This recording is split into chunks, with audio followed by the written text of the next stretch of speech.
अब तुम्हारा मन में विचार आया पढ़ाऊं किसे, फिर याद आया मेरा ही अपना पुत्र है सुखदेव। सुखदेव जी को बुलाया, सुखदेव जी को परीक्षा के लिए जनक जी के यहाँ भेजा और जनक जी के यहाँ जाकर मैं परीक्षा की। वहां पास हुए, व्यास जी ने उनको भागवत पढ़ाई। वही सुखदेव जी फिर समाधि में चले गए और जब परीक्षित को 7 दिन में मरने का साथ लगा तो परीक्षित को 7 दिन में कथा के माध्यम से आचार्य सुखदेव जी ने मुक्ति प्रदान की। ऋषियों ने पूछा, ये परीक्षित कौन? जी बोले कि परीक्षित के जन्म का क्या सुनाना? पर सुनाऊंगा। क्यों? अरे जिस इंसान की कथा भगवान की कथा से जोड़ती हो, वो इंसान की कथा भी भगवान की कथा से कम नहीं है।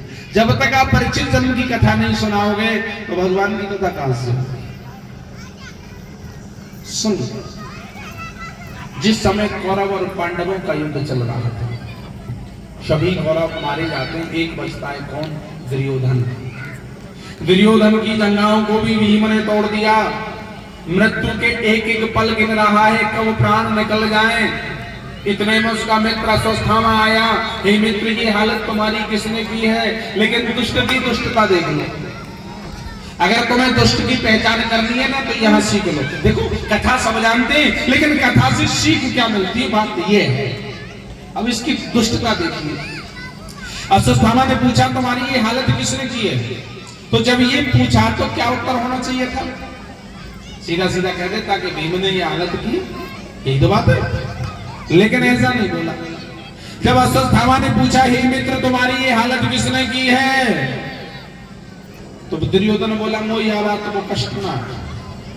मतलब बोले मुझे इस बात का कष्ट नहीं है, ये मेरी जो हालत हो गई हो जाने दो। मेरे मन में केवल एक ही कष्ट है। बोले क्या? बोले हम 100 थे, एक बचो नाए और पांडव कुल 5 एक मरो नाए। बस जी कष्ट और कोई कष्ट ना। अस्वस्थामा बोला, मित्र इस उत्कंठा को लेकर मैं तुझे मरने नहीं दूंगा। सुन, ये समझ ले तू 5 पांडव आज मारे गए, ऐसा कहकर चल दिया।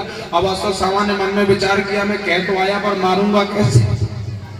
एक पेड़ के नीचे लेटा लेटा सोच रहा है, मित्र से मैं बोल तो आया पर करूं कैसे? रात हो गई, उसने क्या देखा कि एक उल्लू आया। उस वृक्ष पर एक पक्षियों का घोंसला था। अब देखो उल्लू को रात में दिखाई देता है, अन्य पक्षियों को नहीं देता। वो उल्लू आया और सोते हुए उन पक्षियों को खा गया। उसने कहा ये ठीक रहेगा।